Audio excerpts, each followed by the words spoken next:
ਵਾਹਿਗੁਰੂ ਜੀ ਕਾ ਖਾਲਸਾ ਵਾਹਿਗੁਰੂ ਜੀ ਕੀ ਫਤਿਹ। ਮੈਂ ਤੁਹਾਡੀ ਹੋਸਟ ਨੀਲਮ ਕੌਰ ਤੇ ਮੈਂ ਟੀਵੀ 84 ਦੇ ਸਾਰੇ ਦਰਸ਼ਕਾਂ ਤੇ ਸਰੋਤਿਆਂ ਦਾ ਹਾਰਦਿਕ ਸਵਾਗਤ ਕਰਦੀ ਹਾਂ ਪ੍ਰੋਗਰਾਮ ਸੱਚੋ ਸੱਚ ਵਿੱਚ, ਜਿਹੜੇ ਇਸ ਪ੍ਰੋਗਰਾਮ ਨਾਲ ਦੇਸ਼ਾਂ ਵਿਦੇਸ਼ਾਂ ਤੋਂ ਜੁੜ ਚੁੱਕੇ ਨੇ। ਖਾਲਸਾ ਅਫੇਅਰ ਸੈਂਟਰ ਦੇ ਸੰਚਾਲਕ ਡਾਕਟਰ ਅਮਰਜੀਤ ਸਿੰਘ ਜੀ ਰੋਜ਼ਾਨਾ ਤਰ੍ਹਾਂ ਸਟੂਡੀਓ ਵਿੱਚ ਮੇਰੇ ਨਾਲ ਸ਼ਾਮਲ ਨੇ। ਆਓ ਨਾ ਮਿਲ ਕੇ ਅੱਜ ਦੇ ਅਹਿਮ ਇਸ਼ੂਜ਼ ਉੱਪਰ ਉਹਨਾਂ ਤੋਂ ਉਹਨਾਂ ਦਾ ਤਬਸਰਾ ਜਾਣਦੇ ਹਾਂ।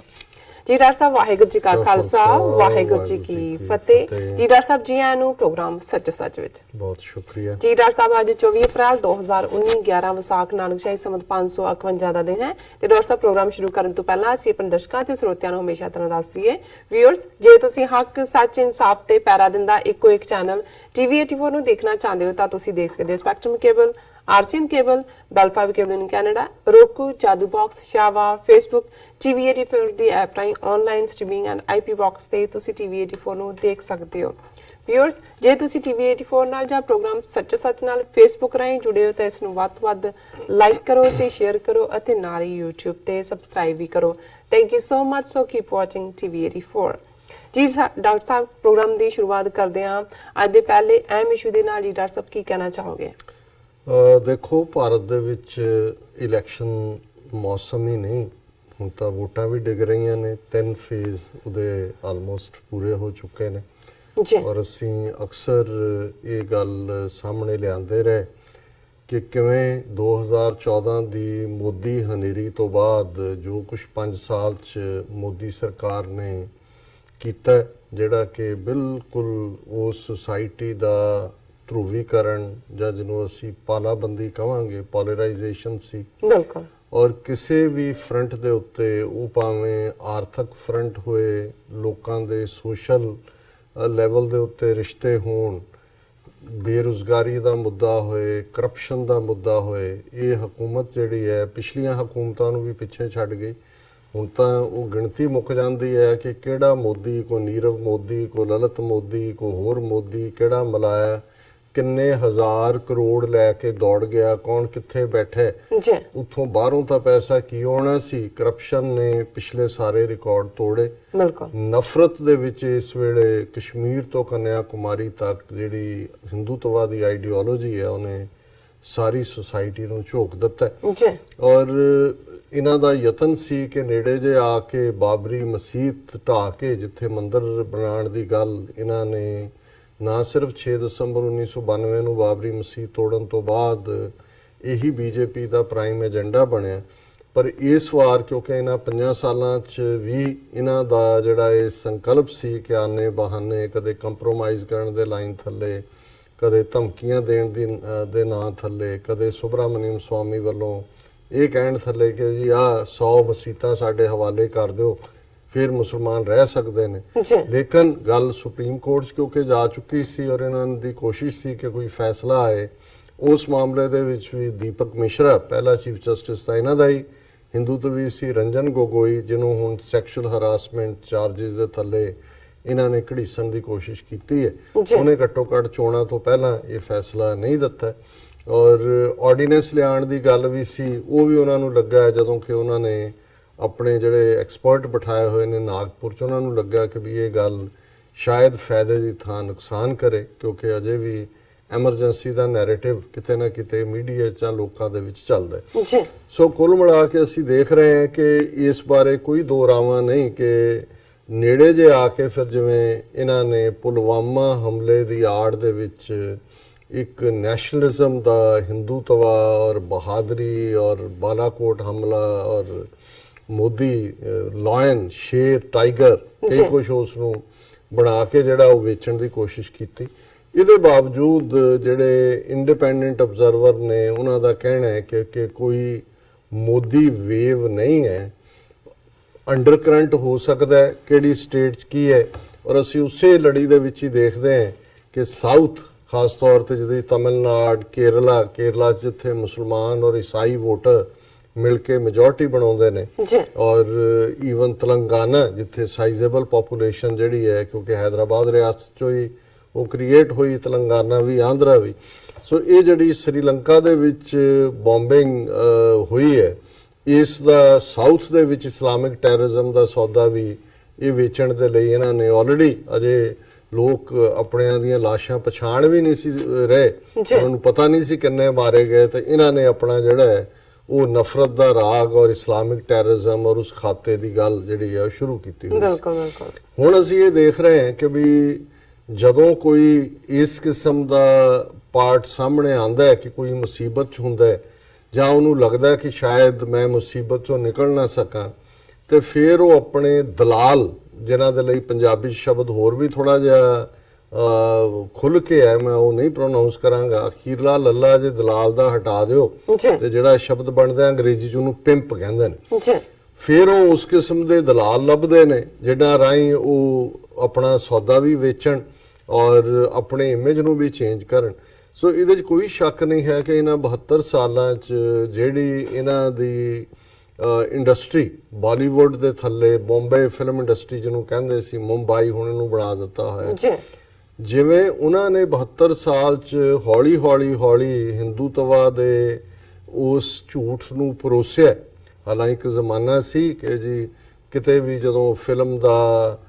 ਜਿਹੜਾ ਪ੍ਰੀਮੀਅਰ ਸ਼ੋਅ ਦਿਖਾਇਆ ਜਾਣਾ ਤੇ ਹਵਨ ਹੁੰਦਾ ਸੀ, ਪੂਜਾ ਹੁੰਦੀ ਸੀ, ਜਾਂ ਬਹੁਤ ਵਾਰ ਫਿਰ ਕਿਸੇ ਵੀ ਫਿਲਮ ਦੀ ਬਿਗਨਿੰਗ 'ਚ ਓਮ ਨਮੋ ਸ਼ਿਵਾਏ ਜਾਂ ਕੋਈ ਹੋਰ ਦੇ ਨਾਲ। ਜੀ ਪਰ ਹੌਲੀ ਹੌਲੀ ਹੌਲੀ ਉਹਨਾਂ ਨੇ ਇੱਕ ਨੈਸ਼ਨਲਿਜ਼ਮ ਦਾ, ਜਿਹਦੇ ਥੱਲੇ ਇੰਡੀਆ ਦੇ ਨਾਂ ਥੱਲੇ ਦੇਸ਼ ਭਗਤੀ ਔਰ ਪਿੰਡ ਔਰ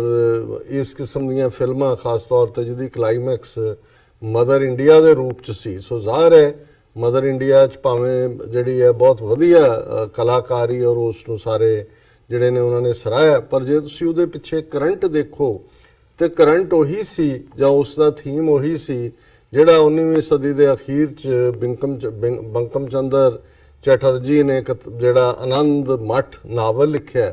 ਔਰ ਜਿਹਦੇ 'ਚ ਭਾਰਤ ਨੂੰ ਇੱਕ ਸਪਿਰਿਚੁਅਲ ਐਂਟੀਟੀ ਮਾਂ ਦੇ ਤੌਰ ਤੇ ਪ੍ਰੈਜ਼ੈਂਟ ਕੀਤਾ। ਔਰ ਜ਼ਾਹਰ ਹੈ ਕਿ ਜੇ ਮਾਂ ਇੱਕ ਫਿਜ਼ੀਕਲ ਬੀਇੰਗ ਹੈ ਔਰ ਉਹਦੀ ਸਪਿਰਿਚੁਅਲ ਲੈਵਲ ਹੈ, ਫਿਰ ਜਿਓਗ੍ਰਾਫੀ ਔਰ ਸਪਿਰਿਚੁਅਲਿਟੀ ਇੱਕ ਹੋ ਗਈ ਤੇ ਭਾਰਤ ਮਾਂ ਦੁਰਗਾ ਮਾਂ ਵੀ ਬਣ ਗਈ, ਸ਼ਕਤੀ ਮਾਂ ਵੀ ਬਣ ਗਈ, ਤੇ ਜੇ ਉਸ ਦੇ ਵਿੱਚ ਵਾਇਲੈਂਸ ਕਰਨੀ ਆ ਤੇ ਉਹ ਕਾਲੀ ਮਾਂ ਵੀ ਬਣ ਗਈ, ਕਿਉਂਕਿ ਇਹ ਸਾਰੇ ਦੁਰਗਾ ਦੇ ਹੀ ਡਿਫਰੈਂਟ ਰੂਪ ਇਹਨਾਂ ਨੇ ਉਤਾਰੇ ਹੋਏ ਨੇ।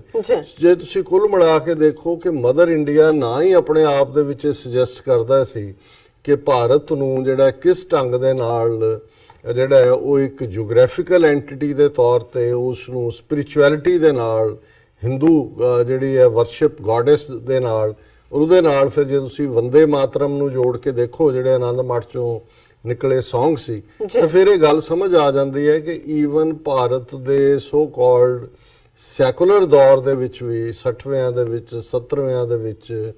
ਕਿਸ ਤਰੀਕੇ ਦਾ ਜਿਹੜਾ ਹੈ ਉਹ ਪੂਰਾ ਵਰਤਾਰਾ ਉਸ ਪਾਸੇ ਵੱਲ ਲਿਜਾਇਆ ਜਾ ਰਿਹਾ ਸੀ। ਬਿਲਕੁਲ 80ਵਿਆਂ 90ਵਿਆਂ ਤੱਕ ਪਹੁੰਚਦੇ ਹਾਂ ਅਸੀਂ ਦੇਖਦੇ ਹਾਂ ਕਿ ਫਿਰ ਖੁੱਲ ਕੇ ਜਦੋਂ ਬੰਗਲਾਦੇਸ਼ ਦੇ ਨਾਂ ਥੱਲੇ ਪਾਕਿਸਤਾਨ ਨੂੰ ਤੋੜਿਆ ਗਿਆ, ਉਦੋਂ ਬੜੀ ਕਰੰਟ ਜਿਹੀਆਂ ਫਿਲਮਾਂ IS ਜੌਹਰ ਵਰਗਿਆਂ ਨੂੰ ਕਰਕੇ ਜੈ ਬੰਗਲਾਦੇਸ਼ ਔਰ ਉਹਦੇ 'ਚ ਆਪਣੀ ਬਰੇਵਰੀ ਔਰ ਦੂਸਰਿਆਂ ਦਾ ਮਜ਼ਾਕ ਬਣਾਉਣ ਦੀ, ਪਰ ਉਹ ਵੀ ਭਾਰਤ ਮਾਤਾ ਵੱਲ ਜਾ ਰਹੇ। 80ਵਿਆਂ 90ਵਿਆਂ ਤੱਕ ਪਹੁੰਚਦੇ ਹਾਂ ਔਰ ਫਿਰ ਜੇ ਪਿਛਲੇ 3 ਦਹਾਕਿਆਂ 'ਚ ਅਸੀਂ ਦੇਖੀਏ ਕਿ ਕਿਸ ਕਿਸਮ ਦੀਆਂ ਨਫ਼ਰਤ ਭਰਪੂਰ ਫਿਲਮਾਂ, ਜਿਨ੍ਹਾਂ ਦੇ ਵਿੱਚ ਜਿੱਥੇ ਤੱਕ ਤਾਂ ਮਾਈਨੋਰਿਟੀ ਸਿੱਖਾਂ ਦਾ ਸਵਾਲ ਹੈ, ਸਾਨੂੰ ਤਾਂ ਪਹਿਲੇ ਦਿਨ ਤੋਂ ਹੀ ਜਿਹੜੀ ਬਾਲੀਵੁੱਡ ਫਿਲਮ ਇੰਡਸਟਰੀ ਸੀ ਉਹਨਾਂ ਨੇ ਕਿਤੇ ਟੈਕਸੀ ਡਰਾਈਵਰ, ਸ਼ਰਾਬੀ ਔਰ ਜੋਕ ਸੁਣਾਉਣ ਨੂੰ ਜਾਂ ਮੋਰ ਦੇ ਖੰਭ ਜੇ ਲਾ ਕੇ ਜਿਵੇਂ ਇੱਥੇ ਨੇਟਿਵ ਅਮਰੀਕਨ ਖੜੇ ਕੀਤੇ ਹੁੰਦੇ ਨੇ ਉਵੇਂ ਜੇ ਭੰਗੜੇ ਜੇ ਪਾਉਣ ਦੇ ਨਾਂ ਥੱਲੇ ਰੱਖਿਆ ਹੋਇਆ ਸੀ। ਲੇਕਿਨ ਇਸ ਦੌਰ 'ਚ ਅਸੀਂ 80ਵਿਆਂ 90ਵਿਆਂ 'ਚ ਦੇਖਦੇ ਹਾਂ ਕਿ ਦਹਿਸ਼ਤਗਰਦੀ ਦੇ ਨਾਲ ਜੋੜਨ ਦੀ ਲਾਈਨ ਵੀ ਸ਼ੁਰੂ ਹੋ ਗਈ ਔਰ ਉਸ ਦੇ ਨਾਲ ਫਿਰ ਇੱਕ ਨਵਾਂ ਥੀਮ ਜਿੱਥੇ ਪਾਕਿਸਤਾਨ ਦੇ ਖਿਲਾਫ ਪੁੱਜ ਕੇ ਨਫ਼ਰਤ, ਹੇਟਰੇਡ, ਔਰ ਉਸ 'ਚੋਂ ਜਿਹੜੀਆਂ ਬਹੁਤ ਸਾਰੀਆਂ ਫਿਲਮਾਂ ਨਿਕਲੀਆਂ ਉਹਨਾਂ ਦੇ ਵਿੱਚ ਇੱਕ ਜਿਹੜੀ ਬਾਰਡਰ ਫਿਲਮ ਜਿਸ ਦੇ ਵਿੱਚ ਫਿਰ ਕਿਵੇਂ ਇਹ ਧਰਮਿੰਦਰ ਦਾ ਟੱਬਰ ਜਿਹੜਾ ਕਿ ਆਰੀਆ ਸਮਾਜੀ 3 ਜਨਰੇਸ਼ਨਾਂ ਤੋਂ, ਪਿਓ ਵੀ ਦਾ ਆਰੀਆ ਸਮਾਜੀ, ਇਹ ਵੀ ਬੇਸ਼ੱਕ ਹੇਮਾ ਮਾਲਿਨੀ ਨਾਲ ਵਿਆਹ ਕਰਾਉਣ ਲਈ ਦਿਲਾਵਰ ਖਾਨ ਬਣ ਗਿਆ, ਰਾਜਸਥਾਨ 'ਚ ਜਾ ਕੇ ਆਪਣਾ ਮਜ਼ਹਬ ਚੇਂਜ ਕੀਤਾ ਕਿਉਂਕਿ ਪਹਿਲੀ ਵਾਈਫ ਪ੍ਰਕਾਸ਼ ਨੇ ਡਾਈਵੋਰਸ ਦੇਣ ਤੋਂ ਨਾ ਕਰ ਦਿੱਤੀ। ਇਸ ਗੱਲ ਨੂੰ ਦੂਜਿਆਂ ਦੇ ਤਾਂ ਜੀਨ 'ਚੋਂ ਲੱਭਦੇ ਨੇ ਕਿ ਜੀ ਤੁਹਾਡੇ ਜੀਨ ਹਿੰਦੂ ਨੇ, ਕਦੇ ਇਹਦਾ ਦਿਲਾਵਰ ਖਾਨ ਦਾ ਜੀਨ ਵੀ ਦੱਸ ਦਿਓ ਕਿ ਵੀ ਇਹਦਾ ਜੀਨ ਕਿਹੜਾ ਆਰੀਆ ਸਮਾਜੀ ਦਾ, ਔਰ ਕਿਵੇਂ ਫਿਰ ਉਹਨੂੰ ਵੀ MP ਬਣਾਇਆ, ਹੇਮਾ ਮਾਲਿਨੀ ਨੂੰ ਵੀ ਜਿਹੜਾ, ਔਰ ਕਿਵੇਂ ਜਿਹੜੇ ਉਹ ਸਾਰੇ ਨੂੰ ਅੱਜ ਵੀ ਉਹ ਚੋਣ ਪ੍ਰਚਾਰ ਦੇ ਲਈ ਇਸਤੇਮਾਲ ਕੀਤੇ ਜਾ ਰਹੇ ਨੇ। ਜੀ ਸੋ ਅਸੀਂ ਦੇਖਦੇ ਹਾਂ ਕਿ ਬਾਲੀਵੁੱਡ ਦੀ ਫਿਲਮ ਇੰਡਸਟਰੀ ਜਿਹੜੀ ਹੈ ਉਸ ਨੂੰ ਕਿਵੇਂ ਜੇ ਰਾਮਾਇਣ ਵਰਗੇ ਕੈਰੈਕਟਰ, ਦੂਜੇ ਤੀਜੇ ਦਾਰਾ ਸਿੰਘ ਵਰਗੇ ਹਨੂਮਾਨ ਲੱਭੇ ਇਹਨਾਂ ਨੇ, ਜੀ ਔਰ ਉਹਨਾਂ ਤੋਂ ਜਦੋਂ ਜੂਨ 84 ਦਾ ਫੌਜੀ ਹਮਲਾ ਭਾਰਤੀ ਫੌਜ ਨੇ ਕੀਤਾ, ਦਾਰਾ ਸਿੰਘ ਜਿਹੜਾ ਉਹ ਟੀਵੀ ਤੇ ਆ ਕੇ ਮੁਬਾਰਕ ਦੇ ਰਿਹਾ ਇੰਦਰਾ ਗਾਂਧੀ ਨੂੰ, ਔਰ ਉਹ ਵੀ ਸਾਰੀ ਜਿਹੜੀ ਹੈ ਟੁਵਰਡਸ ਉਹੀ ਹਿੰਦੂਤਵਾ ਦੀ ਲਾਈਨ ਦੇ ਉਹਨਾਂ ਨੂੰ ਭੁਗਤਾਇਆ। ਔਰ ਇਹਦੇ 'ਚ ਜਿਹੜਾ ਫਰੰਟਲ ਰੋਲ ਰਿਹਾ ਹਮੇਸ਼ਾ ਹੀ ਮੈਂ ਦੇਖਦਾ, ਬੇਸ਼ੱਕ ਲਾਹੌਰ ਦੀ ਫਿਲਮ ਇੰਡਸਟਰੀ ਬੰਬੇ 'ਚ ਗਈ, ਉਹਨਾਂ ਦੇ ਵਿੱਚ ਪੰਜਾਬੀ ਹਿੰਦੂ ਪ੍ਰੋਮੀਨੈਂਟ ਸਨ, ਉਹ ਕੋਈ ਕਪੂਰ ਫੈਮਿਲੀ ਹੈ, ਕੋਈ ਚੋਪੜਾ ਫੈਮਿਲੀ ਹੈ, ਕੋਈ ਹੋਰ ਇਸ ਕਿਸਮ ਦੇ ਸਾਰੇ ਹੀ ਉੱਥੇ ਹੀ ਬੈਠੇ ਹੋਏ ਸੀ, ਸੁਨੀਲ ਦੱਤ ਫੈਮਿਲੀ ਹੈ ਜੀ ਜਾਂ ਖੰਨਾ ਫੈਮਿਲੀ ਹੈ। ਔਰ ਇਹਨਾਂ ਚੋਂ ਇਹਨਾਂ ਨੇ ਪੰਜਾਬ ਦੇ ਵਿੱਚ ਪੰਜਾਬੀ ਜ਼ਬਾਨ ਬਾਰਿੰਗ, ਮੈਂ ਸਮਝਦਾ ਵੀ ਪ੍ਰਿਥਵੀ ਰਾਜ ਕਪੂਰ ਨੂੰ ਇਹ ਜ਼ਰੂਰ ਕ੍ਰੈਡਿਟ ਜਾਂਦਾ ਹੈ ਕਿ ਉਹ ਪੰਜਾਬੀ ਨੂੰ ਵੀ ਪਿਆਰ ਕਰਦਾ ਸੀ। ਲਾਇਲਪੁਰ ਤੋਂ ਖਾਲਸਾ ਸਕੂਲ ਦਾ ਪੜ੍ਹਿਆ ਹੋਇਆ ਜਾਂ ਬਲਰਾਜ ਸਾਨੀ, ਜਿਨ੍ਹਾਂ ਨੇ ਘੱਟੋ ਘੱਟ ਪੰਜਾਬੀ ਜ਼ਬਾਨ ਤੋਂ ਇਨਕਾਰ ਨਹੀਂ ਕੀਤਾ। ਅਦਰਵਾਈਜ਼ ਜੇ ਤੁਸੀਂ ਕੁੱਲ ਮਿਲਾ ਕੇ ਦੇਖੋ ਕਿ ਵੀ ਇਹਨਾਂ ਦੀ ਪੰਜਾਬੀ ਹਿੰਦੂ ਜਿਹੜਾ ਫਿਲਮ ਇੰਡਸਟਰੀ 'ਚ ਵੀ ਗਿਆ, ਇੱਧਰ ਜਿਹੜਾ ਐਕੈਡੈਮਿਕਸ ਜਾਂ ਪੋਲਿਟਿਕਸ 'ਚ ਆਇਆ, ਉਹਨੇ ਤਾਂ ਬੇੜਾ ਗਰਕ ਕੀਤਾ ਹੀ। ਜੋ ਅੱਜ ਪੰਜਾਬ ਦਾ ਹਾਲ ਹੈ, ਹੋਮ ਮਿਨਿਸਟਰ ਗੁਲਜ਼ਾਰੀ ਲਾਲ ਨੰਦਾ, ਬਿਲਕੁਲ, ਔਰ ਕਿਵੇਂ ਪੰਜਾਬ ਦੇ ਹਿੰਦੂ ਜਿਹੜੇ ਨੇ ਉਹ 1951 ਦੇ ਵਿੱਚ ਹੀ ਆਪਣੀ ਮਾਂ ਬੋਲੀ ਪੰਜਾਬੀ ਤੋਂ ਮੁਨਕਰ ਹੋਏ, ਔਰ ਉਹਨਾਂ ਨੇ ਲਿਖਾਇਆ, ਪੰਜਾਬੀ ਬੋਲ ਕੇ ਲਿਖਾਉਂਦੇ ਸੀ ਕਿ ਵੀ ਸਾਡੀ ਜ਼ਬਾਨ ਹਿੰਦੀ ਹੈ। ਪਰ ਅੱਜ ਮੈਂ ਬਾਲੀਵੁੱਡ ਦੇ ਹਵਾਲੇ ਦੇ ਨਾਲ ਹੀ ਜਿਹੜੀ ਇਹ ਗੱਲ ਕਰ ਰਹੇ ਕਿ ਕਿਵੇਂ ਇਹ ਦਲਾਲ ਨੇ ਹਿੰਦੂਤਵਾ ਦੇ ਅੱਜ, ਬਿਲਕੁਲ ਇਹਨਾਂ ਦਾ ਪਾਸਟ ਰੈਕੋਰਡ ਵੀ ਉਸ ਕਿਸਮ ਦਾ ਹੀ ਸੀ ਕਿ ਵੀ ਕਿਵੇਂ ਇਹਨਾਂ ਨੇ ਨਫ਼ਰਤ ਨੂੰ ਹੀ ਔਰ ਜਿਹੜੀ ਬਜਾਏ ਆਪਣੀ ਲਾਇਲਟੀ ਪੰਜਾਬ ਦੀ ਧਰਤੀ ਦੇ ਨਾਲ ਜਿਸ ਚੋਂ ਇਹਨਾਂ ਨੇ ਖਾਧਾ ਔਰ ਜਿਨ੍ਹਾਂ ਚੋਂ ਇਹਨਾਂ ਦਾ ਜਨਮ ਹੋਇਆ ਹੁੰਦੀ, ਇਹਨਾਂ ਨੇ ਉਹ ਗੰਗਾ ਜਮਨਾ ਦੇ ਪੁੱਤਰ ਬਣੇ ਰਹੇ ਔਰ ਪੂਰੀ ਨਫ਼ਰਤ ਜਿਹੜੀ ਹੈ ਰੱਖੀ। ਔਰ ਇਹੀ ਜਦੋਂ 80ਵਿਆਂ ਦਾ ਸਿੱਖ ਕਿਲਿੰਗਸ ਦਾ ਦੌਰ ਵੀ ਚੱਲਿਆ, ਅਸੀਂ ਦੇਖਦੇ ਹਾਂ ਕਿ ਕਿੰਨੇ ਵੱਡੇ ਪੈਮਾਨੇ ਤੇ ਨਸਲਕੁਸ਼ੀ ਹੋਈ, ਪਰ ਉੱਥੋਂ ਕੋਈ ਹਮਦਰਦੀ ਜਾਂ ਇੱਕ ਸੁਨੀਲ ਦੱਤ ਨੇ ਬੰਬੇ ਟੂ ਅੰਮ੍ਰਿਤਸਰ ਮਾਰਚ ਕੀਤਾ। ਪਰ ਕੁੱਲ ਮਿਲਾ ਕੇ ਅਸੀਂ ਦੇਖਦੇ ਹਾਂ ਕਿ ਜਿਸ KP ਗਿੱਲ ਨੇ ਪੰਜਾਬ ਦੇ ਵਿੱਚ ਹਜ਼ਾਰਾਂ ਸਿੱਖ ਨੌਜਵਾਨਾਂ ਦਾ ਕਤਲੇਆਮ ਨਸਲਕੁਸ਼ੀ ਕੀਤੀ, ਉਹਨੂੰ ਇਸ ਜਿਹੜੀ ਹੈ ਬਾਲੀਵੁੱਡ ਇੰਡਸਟਰੀ ਵਾਲਿਆਂ ਨੇ, ਜਿਨ੍ਹਾਂ ਦਾ ਹੈੱਡ ਧਰਮਿੰਦਰ ਸੀ, ਸੱਦ ਕੇ ਇਹਨੂੰ ਸੁਪਰ ਕਾਪ ਦਾ ਜਿਹੜਾ ਹੈ ਉਹ ਅਵਾਰਡ ਦਿੱਤਾ। ਜਿਹੜਾ ਇਹਨੂੰ ਸੁਪਰ ਕਾਪ ਅੱਜ ਮੀਡੀਆ 'ਚ ਹੁਣ ਤਾਂ ਨਰਕਾਂ 'ਚ ਹੈ ਉਹ ਕੀਤਾ ਜਾਂਦਾ ਹੈ, ਉਹ ਧਰਮਿੰਦਰ ਨੇ ਜਿਹੜਾ, ਔਰ ਹਰ ਚੌਥੇ ਦਿਨ ਉਸ ਕਿਸਮ ਦੀਆਂ ਫਿਲਮੀ ਪਾਰਟੀਆਂ ਔਰ ਉਹਦੇ ਵਿੱਚ ਉਹਨੂੰ ਇਨਵਾਈਟ ਕੀਤਾ ਹੁੰਦਾ ਸੀ। ਹੁਣ ਅਸੀਂ ਇਹ ਦੇਖ ਰਹੇ ਹਾਂ ਕਿ ਇਹਨਾਂ ਚੋਂ ਹੀ ਇੱਕ ਨਸਲ ਜਿਹੜਾ ਅਕਸ਼ੇ ਕੁਮਾਰ ਭਾਟੀਆ, ਚਾਂਦਨੀ ਚੌਂਕ ਦਿੱਲੀ ਦੇ ਵਿੱਚ ਜੰਮਿਆ, ਭਾਟੀਏ ਦਾ ਮੁੰਡਾ, ਜਿਹੜਾ ਹੌਲੀ ਕਈ ਫਲॉप ਫਿਲਮਾਂ ਤੋਂ ਬਾਅਦ ਮਾਡਲਿੰਗ ਫਲॉप ਫਿਲਮਾਂ ਕਰਦੇ ਫਿਰ ਉਹ ਸਿੰਘ ਇਜ਼ ਕਿੰਗ ਔਰ ਇਹ ਸਾਰੇ ਰਾਹੀਂ ਪੈਸੇ ਪੂਸੇ ਬਣਾਉਣ ਲੱਗਾ। ਔਰ ਕਿਵੇਂ ਇਹਨੇ ਇੱਕ ਜਿਹਨੂੰ ਅਸੀਂ ਮੋਲ ਕਹਿੰਦੇ ਆ, RSS ਦਾ ਮੋਲ ਸੀ ਵਿਚਾਲੇ, ਇੱਕ ਪਾਸੇ ਉਹ ਸਿੱਖਾਂ ਦੇ ਵਿੱਚ ਕਿ ਜੀ ਮੈਂ ਖਾਲਸਾ ਕਾਲਜ ਅੰਮ੍ਰਿਤਸਰ 'ਚ ਪੜ੍ਹਿਆ ਹੋਇਆ ਔਰ ਉਹ ਸਿੰਘ ਇਜ਼ ਕਿੰਗ ਨੂੰ ਵੀ ਬਹੁਤ ਸਮਝ, ਵਾਹ ਜੀ ਵਾਹ ਸਾਨੂੰ ਕਿੰਗ ਬਣਾ ਦਿੱਤਾ। ਪਰ ਤੁਸੀਂ ਕੁੱਲ ਮਿਲਾ ਕੇ ਜੇ ਈਵਨ ਉਸ ਫਿਲਮ ਦੇ ਵਿੱਚ ਵੀ ਪੋਰਟਰੇਅਲ ਸਿੱਖਾਂ ਦੀ ਦੇਖੋ ਤੇ ਉਹਦੇ ਚੋਂ ਕੀ ਨਿਕਲਦਾ, ਕਿਸ ਕਿਸਮ ਦੇ ਜਿਹੜੇ ਉਹ ਸਾਰੇ ਦੇ ਵਿੱਚ ਲਿਆਂਦਾ। ਪਰ ਉਸ ਸਾਰੇ ਨੂੰ ਇਹਨਾਂ ਨੇ ਉਸ ਨੂੰ ਰੱਖਿਆ ਕਿ ਵੀ ਇਹਨੂੰ ਠੀਕ ਟਾਈਮ ਦੇ ਉੱਤੇ ਵਰਤਿਆ ਜਾਏਗਾ। ਔਰ ਜ਼ਾਹਰਾ ਤੌਰ ਦੇ ਉੱਤੇ ਮੈਂ ਇਹ ਸਮਝਦਾ ਹਾਂ ਵੀ ਪੰਜਾਬ 'ਚ ਜਿਹੜੀਆਂ ਗੁਰੂ ਗ੍ਰੰਥ ਸਾਹਿਬ ਦੀ ਬੇਅਦਬੀ ਦੀਆਂ ਘਟਨਾਵਾਂ 3-4 ਸਾਲ ਹੋਈਆਂ, ਉਸ ਦੇ ਪਿੱਛੇ RSS ਇਹਨਾਂ ਦੀਆਂ ਏਜੰਸੀਆਂ ਦਾ ਹੱਥ ਸੀ। ਔਰ ਸੌਦਾ ਸਾਧ ਨੂੰ ਅੱਗੇ ਕਰਕੇ, ਜਿਸ ਸੌਦਾ ਸਾਧ ਨੇ BJP ਦੀ ਮਦਦ ਕੀਤੀ 2014 ਦੀਆਂ ਪਾਰਲੀਮੈਂਟ ਚੋਣਾਂ 'ਚ ਵੀ, ਖੱਟੜ ਸਰਕਾਰ ਦੀ ਵੀ ਜਿਹੜੀ ਹੈ, ਔਰ ਉਹਦੇ ਰਾਹੀਂ ਉਹਨਾਂ ਦੇ ਬੰਦੇ ਅੱਗੇ ਲਾ ਕੇ ਇਹਨਾਂ ਨੇ ਬੇਅਦਬੀ ਕਰਵਾਈ। ਸਿੱਖ ਸੰਗਤ ਦੇ ਰੋਹ ਔਰ ਜੋਸ਼ ਦੇ ਥੱਲੇ ਗੁਰਮਤਾ ਜਾਰੀ ਕਰਨਾ ਬਾਦਲਕਿਆਂ ਦੀ ਮਜਬੂਰੀ ਬਣ ਗਈ ਸੌਦਾ ਸਾਧ ਦੇ ਖਿਲਾਫ। ਔਰ ਫਿਰ ਕਿਵੇਂ ਇਸ ਅਕਸ਼ੇ ਕੁਮਾਰ ਨੇ ਔਰ ਇਹ ਜਿਹੜੀ ਸਿੱਟ ਸਪੈਸ਼ਲ ਇਨਵੈਸਟੀਗੇਟਿਵ ਟੀਮ ਬਣੀ ਹੋਈ ਹੈ ਗੁਰੂ ਗ੍ਰੰਥ ਸਾਹਿਬ ਬੇਅਦਬੀ ਦੇ, ਉਹਨਾਂ ਨੇ ਵੀ ਇਹਨੂੰ ਇੰਟਰਵਿਊ ਜਾਂ ਇਸ ਦੀ ਇਨਵੈਸਟੀਗੇਸ਼ਨ ਕੀਤੀ ਹੈ। ਫਿਰ ਕਿਵੇਂ ਮੁੰਬਈ ਦੇ ਵਿੱਚ ਅਕਸ਼ੇ ਕੁਮਾਰ ਦੀ ਕੋਠੀ ਦੇ ਵਿੱਚ ਇਹ ਜਿਹੜਾ ਇਹਨਾਂ ਦਾ ਸੋ ਕਾਲਡ ਮਾਫੀਨਾਮਾ ਦੇ ਥੱਲੇ, ਜਿਹਦੇ ਵਿੱਚ ਸੁਖਬੀਰ ਬਾਦਲ, ਸੌਦਾ ਸਾਧ, ਅਕਸ਼ੇ ਕੁਮਾਰ, ਇਹ ਕਿਉਂਕਿ ਇਹ ਗੇਮ ਹੀ ਇਹਨਾਂ ਦੀ ਸੀ। ਜਦੋਂ ਇਹਨਾਂ ਨੇ ਅਨਲੀਸ਼ ਕੀਤੀ RSS ਨੇ, ਉਹਨਾਂ ਨੂੰ ਲੱਗਾ ਵੀ ਹੁਣ ਇਸ ਗੇਮ ਨੂੰ ਕਲੋਜ਼ ਕਰ ਦਿਓ। ਔਰ ਜ਼ਾਹਰ ਹੈ ਕਿ ਉਹ ਸਾਰਾ ਡਰਾਮਾ ਵੀ ਜਿਹੜਾ ਮੁੜ ਕੇ ਮਾਫੀਨਾਮੇ ਦੇ ਨਾਂ ਥੱਲੇ ਅਕਸ਼ੇ ਕੁਮਾਰ ਦਾ। ਫਿਰ ਅਸੀਂ ਦੇਖਦੇ ਹਾਂ ਕਿ ਕਿਵੇਂ ਜਿਹੜਾ ਇਹਨਾਂ ਦਾ ਪੈਟ ਥੀਮ ਹੈ ਆਰਐਸਐਸ ਦਾ, ਕਿ ਜੇ ਸਿੱਖਾਂ ਨੂੰ ਭੜਕਾਣਾ ਹੈ ਤੇ ਤੁਸੀਂ 18ਵੀਂ ਸਦੀ ਦੀ ਹਿਸਟਰੀ ਚ ਲੈ ਜਾਓ, ਜਿਸ ਕਿਸਮ ਦੇ ਸੀਰੀਅਲ ਬੰਦਾ ਸਿੰਘ ਬਹਾਦਰ ਜਾਂ ਦੂਜੇ ਦੇ ਥੱਲੇ ਲਿਆਂਦੇ, ਤੇ ਜਾਂ ਅੰਗਰੇਜ਼ੀ ਦੌਰ ਚ 1897 ਦੀ ਸਾਰਾਗੜੀ ਵਾਰ ਦੇ ਨੂੰ ਆਧਾਰ ਬਣਾ ਕੇ ਜੇ ਤੁਸੀਂ ਕੁੱਲ ਮਿਲਾ ਕੇ ਦੇਖੋ ਤੇ ਐਨ ਇਸ ਚੋਣਾਂ ਦੇ ਵੇਲੇ ਆ ਕੇ ਕੇਸਰੀ ਫਿਲਮ ਦਾ ਜਿਹੜਾ ਰਿਲੀਜ਼ ਹੋਣਾ, ਅਕਸ਼ੇ ਕੁਮਾਰ ਜਿਹਦਾ ਲੀਡ, ਉਹ ਸਾਰਾ ਤੁਸੀਂ ਜਦੋਂ ਦੇਖਦੇ ਹੋ, ਹਾਲਾਂ ਬਹੁਤਿਆਂ ਨੂੰ ਲੱਗਾ ਜੀ ਬਹੁਤ ਵਧੀਆ, ਦੇਖੋ ਜੀ ਸਿੱਖਾਂ ਦੀ ਬਹਾਦਰੀ, ਪਰ ਤੁਸੀਂ ਦੇਖੋ ਵੀ ਥੀਮ ਜਾਂ ਤੁਸੀਂ ਜਦੋਂ ਉਸ ਥੀਏਟਰ ਨੂੰ ਚੋਂ ਨਿਕਲਦੇ ਹੋ ਜਾਂ ਘਰ ਬੈਠੇ ਨੈਟਫਲਿਕਸ ਤੇ ਦੇਖਦੇ ਹੋ, ਕੀ ਇੰਪੈਕਟ ਤੁਸੀਂ ਲੈਂਦੇ ਹੋ? ਇਹੀ ਕਿ ਜੀ ਦੇਖੋ 21 ਸਰਫਰੋਸ਼ ਜਿਹੜੇ ਨੇ ਉਹ 10,000 12,000 ਕਬਾਇਲੀ, ਔਰ ਉਧਰ ਬੋਲੇ ਸੋ ਨੇ ਹਾਲ ਹੈ, ਇਧਰ ਅੱਲਾਹੂ ਅਕਬਰ ਹੈ, ਜਾਂ ਉਹੀ ਸਾਈਕੋ ਹਿਸਟਰੀ ਨੂੰ, ਹਾਲਾਂ ਉਹ ਜਿਹੜੇ ਨੇ ਜਿਹੜੇ ਲੋਕਲ ਉਹਨਾਂ ਦੇ ਟ੍ਰਾਈਬ ਸੀ, ਉਹ ਔਰਕਜ਼ਾਈ ਹੋਣ ਜਾਂ ਦੂਜੇ ਹੋਣ, ਉਹ ਆਪਣੀ ਜ਼ਮੀਨ ਲਈ ਲੜ ਰਹੇ ਸੀ। ਤਾਜ਼ਾ ਅਮੀਰ ਅਫਗਾਨਿਸਤਾਨ 'ਚ ਉਹਨਾਂ ਨੇ ਬਿਠਾਇਆ ਸੀ। 1893 ਦੀ ਜਿਹੜੀ ਹੈ ਡਿਊਰੈਂਟ ਲਾਈਨ ਦੇ ਥੱਲੇ ਇਹਨਾਂ ਨੇ ਬਾਰਡਰ ਡਰਾ ਕੀਤਾ ਸੀ, ਜਿਹੜਾ ਉਹਨਾਂ ਨੂੰ ਲੱਗਦਾ ਸੀ ਕਿ ਵੀ ਸਾਡੇ ਅੱਧੇ ਕਬੀਲੇ ਇੱਧਰ, ਸਾਡੇ ਅੱਧੇ ਉੱਧਰ, ਉਹਨਾਂ ਦੀ ਜਿਹੜੀ ਹੈ ਉਹ ਤਾਂ ਆਪਣੀ ਜ਼ਮੀਨ ਦੇ ਲਈ, ਸਰਜ਼ਮੀਨ ਲਈ ਲੜ ਰਹੇ ਸੀ। ਬੇਸ਼ੱਕ ਬਹਾਦਰੀ ਲਾਮਿਸਾਲ ਹੈ ਇਹਨਾਂ 21 ਦੀ, ਲੇਕਿਨ ਇਹਦੇ 'ਚ ਕੋਈ ਸ਼ੱਕ ਨਹੀਂ ਹੈ ਉਹ ਤਾਂ ਬ੍ਰਿਟਿਸ਼ ਯੂਨੀਅਨ ਜੈਕ ਦੇ ਲਈ ਖਲੋਤੇ ਹੋਏ ਸੀ। ਲੇਕਿਨ ਉਸ ਦੀ ਥਾਂ ਤੇ ਇਹ ਮੇਰੇ ਵਤਨ ਕੀ ਮਿੱਟੀ ਹੈ, ਇਹ ਹਿੰਦੁਸਤਾਨ ਤੇ ਇਹ ਫਲਾਣਾ ਤੇ ਟਿਮਕਾ, ਔਰ ਅਸੀਂ ਬਚਾਣਾ। ਔਰ ਜੇ ਤੁਸੀਂ ਕੁੱਲ ਮਿਲਾ ਕੇ ਉਸ ਸਾਰੇ ਨੂੰ ਦੇਖੋ, ਉਹੀ ਅਕਸ਼ੇ ਕੁਮਾਰ ਔਰ ਉਹ ਸਾਰਾ ਜਿਹੜੀ ਖੇਡ ਹੈ ਉਹ ਆਰਐਸਐਸ ਦੀ ਖੇਡੀ ਜਾ ਰਹੀ ਸੀ। ਹੁਣ ਅੱਜ ਜਿਸ ਕਰਕੇ ਅਕਸ਼ੇ ਕੁਮਾਰ ਖਬਰਾਂ ਦੇ ਵਿੱਚ ਹੈ, ਉਸ ਤੋਂ ਪਹਿਲਾਂ ਧਰਮਿੰਦਰ ਦੀ ਆਰੀਆ ਸਮਾਜੀ ਫੈਮਿਲੀ ਦਾ ਅਸੀਂ ਜ਼ਿਕਰ ਕੀਤਾ ਔਰ ਉਸ ਦਾ ਰੋਲ 80ਵਿਆਂ 90ਵਿਆਂ ਦੇ ਵਿੱਚ ਕੀ ਹੈ। ਹੁਣ ਉਸ ਧਰਮਿੰਦਰ ਦੇ ਮੁੰਡੇ ਨੂੰ ਸੰਨੀ ਦਿਓਲ, ਜਿਸ ਤੋਂ ਬਾਰਡਰ ਫਿਲਮ ਦੇ ਵਿੱਚ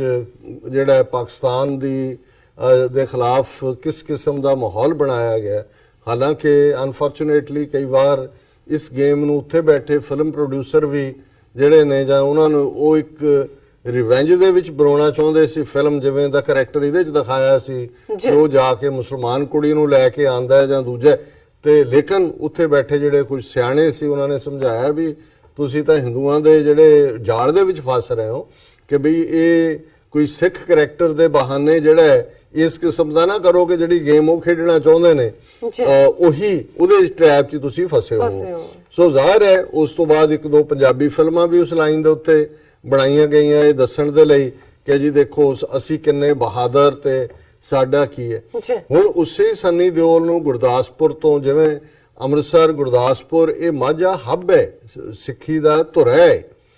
ਅੰਮ੍ਰਿਤਸਰ ਤੋਂ ਲਿਆ ਕੇ ਤੁਸੀਂ ਕਦੇ ਉਹ, ਹੁਣ ਤਾਂ ਉਹ ਡਿਫਰੈਂਟਲੀ ਕਾਂਗਰਸ ਚਲਾ ਗਿਆ, ਨਵਜੋਤ ਸਿੱਧੂ ਹਵਨ ਕਰਨ ਵਾਲਾ, ਤੇ ਦੂਜਾ ਲਿਆ ਕੇ ਤੁਸੀਂ ਖੜਾ ਕਰ ਦਿੱਤਾ। ਗੁਰਦਾਸਪੁਰ ਤੋਂ ਪਹਿਲਾਂ ਵਿਨੋਦ ਖੰਨਾ ਜਿਹਦਾ ਕੋਈ ਲਾਗਾ ਦੇਗਾ ਨਹੀਂ, ਰਜਨੀਸ਼ ਦਾ ਵੀ ਚੇਲਾ ਬਣ ਗਿਆ, ਉਹ ਲੈ ਆਂਦਾ। ਹੁਣ ਇਹਨਾਂ ਨੂੰ ਇਹ ਲੱਗਦਾ ਹੈ ਕਿ ਵੀ ਇਹ ਸ਼ਾਇਦ ਅਸੀਂ ਇਹ ਰਿਡਿਕਿਊਲ ਕਰਦੇ ਨੇ ਸਾਨੂੰ ਕਿ ਵੀ ਅੰਮ੍ਰਿਤਸਰ ਗੁਰਦਾਸਪੁਰ ਦੇ ਵਿੱਚ ਕੋਈ ਐਸੇ ਲੋਕ ਨਹੀਂ ਨੇ ਜਿਹੜੇ ਆਪਣੇ ਹਲਕੇ ਨੂੰ ਰਿਪਰੈਜ਼ੈਂਟ ਕਰ ਸਕਦੇ ਹੋਣ, ਭਾਵੇਂ ਗੈਰ ਸਿੱਖ ਹੀ ਹੋਣ, ਕੋਈ ਗੱਲ ਨਹੀਂ ਹੈ। ਜੇ ਬੀਜੇਪੀ ਹਿੰਦੂਆਂ ਦੀ ਪਾਰਟੀ ਹੈ ਤੇ ਬੀ ਇਟ ਸੋ, ਲੇਕਿਨ ਹੁਣ ਸੰਨੀ ਦਿਓਲ ਨੂੰ ਲਿਆ ਕੇ ਗੁਰਦਾਸਪੁਰ ਤੋਂ ਇਹ ਜੜ ਦੇਣਾ ਲਿਆ ਕੇ, ਔਰ ਇਹੀ ਹਾਲ ਜਿਹੜਾ ਇਹਨਾਂ ਨੇ ਜਿਸ ਕਿਸਮ ਦਾ ਦੀ ਖੇਡ, ਕਿਤੇ ਕੋਈ ਗੰਭੀਰ ਗੌਤਮ ਕੋ ਕ੍ਰਿਕਟਰ ਕਿਤੇ ਲਿਆ ਕੇ ਵਾੜ ਦਿੱਤਾ ਹੈ ਦਿੱਲੀ 'ਚ, ਕਿਤੇ ਕੋਈ ਹੋਰ, ਕਿਉਂਕਿ ਇਹ ਸਾਰੇ ਸੋ ਕਾਲਡ ਕਲਾਕਾਰ, ਕ੍ਰਿਕਟਰ ਔਰ ਇਹਨਾਂ ਦੀ ਬਾਲੀਵੁੱਡ, ਇਹ ਸਾਰੇ ਹਿੰਦੂਤਵਾ ਦੇ ਰੰਗ 'ਚ ਰੰਗੇ ਹੋਏ ਨੇ। ਔਰ ਅਕਸ਼ੇ ਕੁਮਾਰ ਜਿਸ ਦੇ ਉੱਤੇ ਅੱਜ ਇੱਕ ਬਹੁਤ ਵਧੀਆ ਸ਼ੋਅ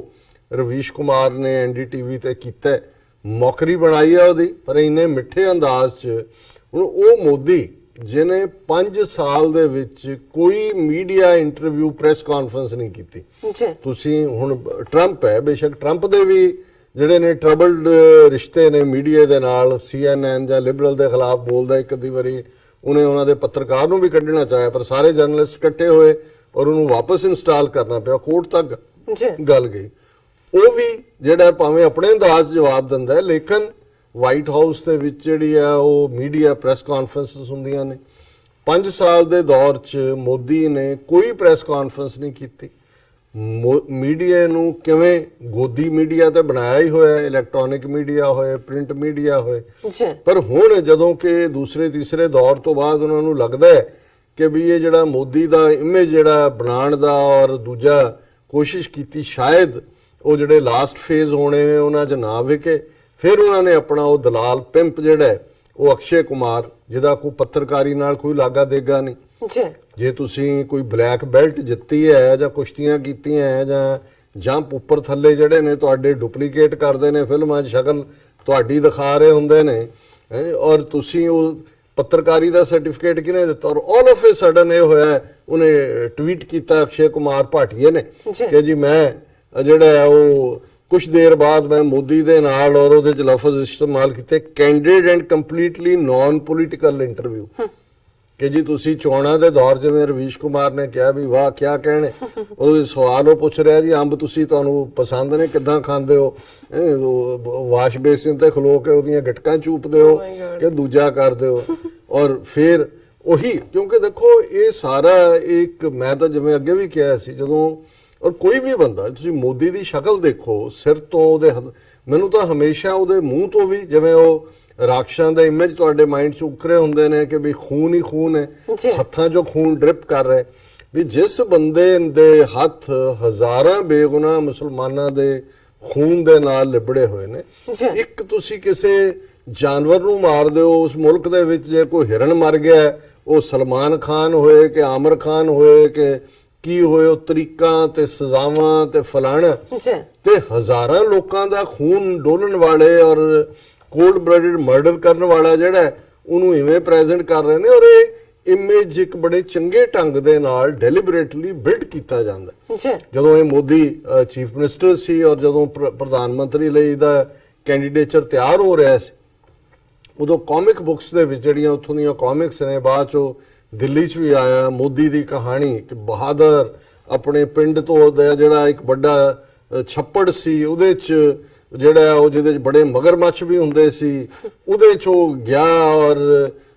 ਬਾਲ ਖੇਡਦੇ ਆ ਉਹਦੇ 'ਚ ਡਿੱਗ ਪਿਆ, ਉਹ ਬਿਨਾਂ ਮਗਰਮੱਛਾਂ ਦੀ ਪਰਵਾਹ ਕੀਤੇ ਉਹ ਗਿਆ, ਔਰ ਜਦੋਂ ਉਸ ਛੱਪੜ 'ਚੋਂ ਵਾਪਸ ਆ ਰਿਹਾ ਸੀ, ਮਗਰਮੱਛ ਦਾ ਬੱਚਾ ਇੱਕ ਉਹਨੇ ਫੜ ਲਿਆ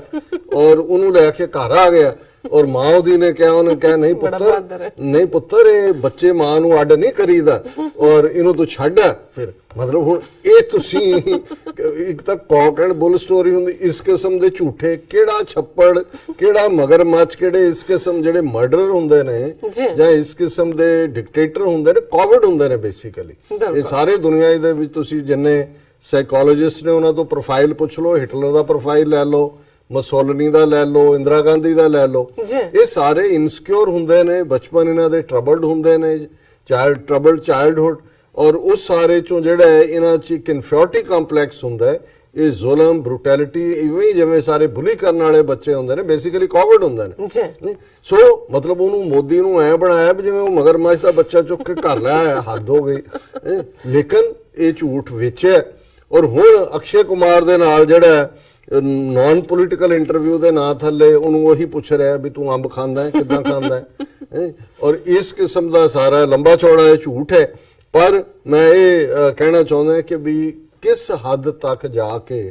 ਅੱਜ ਇਹ ਦਲਾਲ, ਔਰ ਉਹਦੇ ਤੇ ਜਿਵੇਂ ਰਵੀਸ਼ ਕੁਮਾਰ ਦਾ ਉਹ ਵਰਤ ਸਿੰਘ ਹੈ, ਜਿਵੇਂ ਉਹਨੇ ਉਹਦੀ ਮੌਕਰੀ ਕੀਤੀ ਹੈ, ਉਹਨੇ ਕਿਹਾ ਜੀ ਕੋਈ ਸਵਾਲ ਨਹੀਂ ਰਿਹਾ, ਹੁਣ ਬਸ ਐਨ ਸਿਆਸਤ ਦੇ ਚੋਣਾਂ ਦੇ ਜ਼ਮਾਨੇ ਦੇ ਵਿੱਚ ਨਾਨ ਪੋਲੀਟੀਕਲ ਜਿਹੜਾ ਉਹ ਹੈ। ਔਰ ਉਹ ਮੋਦੀ ਨੂੰ ਪੁੱਛ ਰਿਹਾ ਹੈ ਕਿ ਜੀ ਤੁਹਾਡਾ 21 ਲੱਖ ਰੁਪਈਆ ਤੁਸੀਂ ਜਿਹੜਾ ਆਪਣੇ ਜੂਨੀਅਰ ਸਟਾਫ ਦੇ ਬੱਚਿਆਂ ਦੇ ਨਾਂ ਕੀਤਾ ਉਹਦਾ ਕੀ ਬਣਿਆ, ਤੁਹਾਨੂੰ ਗੁੱਸਾ ਆਉਂਦਾ ਕਿ ਨਹੀਂ ਆਉਂਦਾ? ਕਹਿੰਦਾ ਜੀ ਮੈਂ ਮੈਨੂੰ ਕਦੇ ਗੁੱਸਾ, ਮੈਂ ਆਪਣੇ ਆਪ ਨੂੰ ਹੀ ਸੁਧਾਰਿਆ, ਮੈਨੂੰ ਬਚਪਨ 'ਚ ਆਉਂਦਾ ਹੁੰਦਾ ਸੀ, ਫਿਰ ਮੈਂ ਦੇਖਿਆ, ਫਿਰ ਉਹਨੂੰ ਇਹ ਕਿਹਾ ਕਿ ਵੀ ਲੋਕ ਸਮਝਦੇ ਨੇ ਮੈਂ ਬਹੁਤ ਸਖਤ ਹੈ, ਪਰ ਮੈਂ ਤਾਂ ਕਦੇ ਕਿਸੇ ਨੂੰ ਹਿਊਮਿਲੇਟ ਕਰਨ 'ਚ ਯਕੀਨ ਨਹੀਂ ਰੱਖਦਾ। ਇਹਦਾ ਟਰੈਕ ਰੈਕਡ ਕੱਢ ਲਓ, ਇਹਦੇ ਬਿਆਨ ਕੱਢ ਲਓ ਸਾਰੇ ਕਿ ਵੀ ਇਹਦੀ ਕਰਤੂਤ ਕਰਦਾਰ ਕੀ ਹੈ। ਫਿਰ ਉਹਨੇ ਕਹਿਣਾ ਕਿ ਮੈਂ ਤਾਂ ਕਦੇ ਸੋਚਿਆ ਵੀ ਨਹੀਂ ਸੀ ਕਿ ਮੈਂ ਪ੍ਰਧਾਨ ਮੰਤਰੀ ਬਣਨਾ, ਆਈ ਆਲਵੇਜ਼ ਵੰਡਰ। ਫਿਰ ਉਹਦਾ ਜਿਹੜਾ ਸਭ ਤੋਂ ਮੈਂ ਸਮਝਦਾ ਹਾਂ ਵੀ ਜਿਸ ਦੇ ਉੱਤੇ ਖੁੱਲ ਕੇ ਹੱਸਿਆ ਜਾ ਸਕਦਾ ਹੈ ਕਿ I always wonder why the country loves me and gives me so much. ਮੈਨੂੰ ਹਮੇਸ਼ਾ ਹੈਰਾਨੀ ਹੁੰਦੀ ਹੈ ਕਿ ਦੇਸ਼ ਮੈਨੂੰ ਇੰਨਾ ਪਿਆਰ ਕਿਉਂ ਕਰਦਾ ਹੈ, ਔਰ ਮੈਂ ਜਿਹੜਾ ਮੈਨੂੰ ਅਜੇ ਤੱਕ ਸਮਝ ਨਹੀਂ ਆਈ ਕਿ ਮੈਂ ਐਸਾ ਕੀ ਦੇ ਰਿਹਾ ਕਿ ਦੇਸ਼ ਮੈਨੂੰ ਪਿਆਰ ਕਰਦਾ। ਤੂੰ ਜ਼ਰਾ ਥੱਲੇ ਉਤਰ। ਔਰ ਹੁਣ ਤਾਂ ਜਿਹੜਾ ਪਾਵਰ ਦੇ ਨਸ਼ੇ ਥੱਲੇ, ਔਰ ਦੂਸਰਾ, ਔਰ ਕੁੱਲ ਮਿਲਾ ਕੇ ਮੈਂ ਦੇਖਦਾ ਕਿ ਇਸ ਸਾਰੇ ਪੀਰੀਅਡ 'ਚ ਇਹ ਸਾਰੇ ਜਿਹੜੇ ਦਲਾਲ, ਔਰ ਜੇ ਇਹ ਵੰਡਰ ਕਰਦਾ ਵੀ why country gives him so much, I always wonder why Punjabi Hindus they go to that extent. ਇਹੀ ਦਲਾਲ ਇਹਨਾਂ ਦੇ ਸੱਤਾ ਦੇ ਨੇ, ਇਹੀ ਸਿੱਖਾਂ ਦਾ ਵਿਰੋਧ, ਇਹੀ ਪੰਜਾਬ ਦਾ, ਇਹੀ ਇਧਰ ਵਿੱਚ ਵੜ ਕੇ ਜਿਹੜੇ ਨੇ ਹਰ ਪਾਸਿਓਂ ਜਿਹੜਾ ਅੱਜ ਵੀ ਤੁਸੀਂ ਦੇਖੋ ਅਰੁਣ ਜੇਤਲੀ ਜਿਹਨੂੰ ਪੈਕ ਕਰਕੇ ਅੰਮ੍ਰਿਤਸਰੋਂ ਭੇਜਿਆ ਵੋਟਰਾਂ ਨੇ, ਪੰਜਾਬੀ ਹਿੰਦੂ, ਥਰਡ ਜਿਹੜਾ ਬਲੂ ਆਈਡ ਬॉय ਹੈ ਹੁਣੇ ਅਕਸ਼ੇ ਭਾਟੀਆ, ਇਹ ਕੀ ਰੋਲ ਪਲੇ ਕਰ ਰਿਹਾ ਹੈ, ਇਹ ਧਰਮਿੰਦਰ ਟੱਬਰ ਜਿਹੜਾ ਆਰੀਆ ਸਮਾਜੀ। ਹਾਲਾਂਕਿ ਇਹ ਸਾਰੇ ਜਿਹੜੇ ਨੇ ਜੇ ਤੁਸੀਂ ਕੁੱਲ ਮਿਲਾ ਕੇ ਦੇਖੋ, ਔਰ ਮੈਂ ਕਈ ਵਾਰੀ ਇਹ ਦੇਖਦਾ, ਅੱਜ ਹੀ ਇੱਕ ਜਾਮੀਆ ਮਿਲੀਆ ਇਸਲਾਮੀਆ ਦੀ ਗ੍ਰੈਜੂਏਟ ਹੈ, ਮਾਸਟਰਸ ਲੜਕੀ ਪ੍ਰੀਤਿਕਾ ਨੰਦਾ ਜ਼ਾਹਰ ਹੈ ਜਿਹੜੀ ਹੈ, ਉਹਨੇ ਪਰਮਜੀਤ ਕੌਰ ਖਾਲੜਾ ਦੇ ਹੱਕ 'ਚ ਲਿਖਿਆ ਕਿ ਵੀ ਉੱਥੋਂ ਜਿਤਾਓ, ਕਿਉਂਕਿ ਇਹਨੇ ਜਿਹੜਾ ਪੰਜਾਬ ਦੇ ਵਿੱਚ ਜਦੋਂ ਪੀਪਲਜ਼ ਕਮਿਸ਼ਨ ਬਣਿਆ ਜਾਂ ਉਦੋਂ ਵੀ ਇਹ ਫੋਲੋ ਕਰਦੀ ਰਹੀ, ਨਾਲ ਵੀ ਉਹਨੇ ਰਿਹਾ। ਔਰ ਉਹਦਾ ਮੈਂ ਇੱਕ ਆਰਟੀਕਲ ਕੱਢਿਆ ਜਿਹੜਾ ਉਹਨੇ ਮੋਦੀ ਦੇ 2014 ਦੀਆਂ ਚੋਣਾਂ ਤੋਂ ਪਹਿਲਾਂ ਲਿਖਿਆ ਸੀ, ਔਰ the difference quote unquote between Delhi 1984 and Gujarat 2002। ਬੜਾ ਖੂਬਸੂਰਤ ਛੋਟਾ ਜਿਹਾ ਆਰਟੀਕਲ ਹੈ, ਪਰ ਉਹਦੇ 'ਚ ਉਹਨੇ ਕਿਹਾ ਕਿ ਵੀ ਮੈਨੂੰ ਹਮੇਸ਼ਾ ਇਹ ਹੈਰਾਨੀ ਹੁੰਦੀ ਹੈ ਕਿ ਇਹਦੇ 'ਚ ਕੀ ਡਿਫਰੈਂਸ ਹੈ। ਉਹਨੇ ਕਿਹਾ ਕਿ ਵੀ the dent in the RSS imagination of India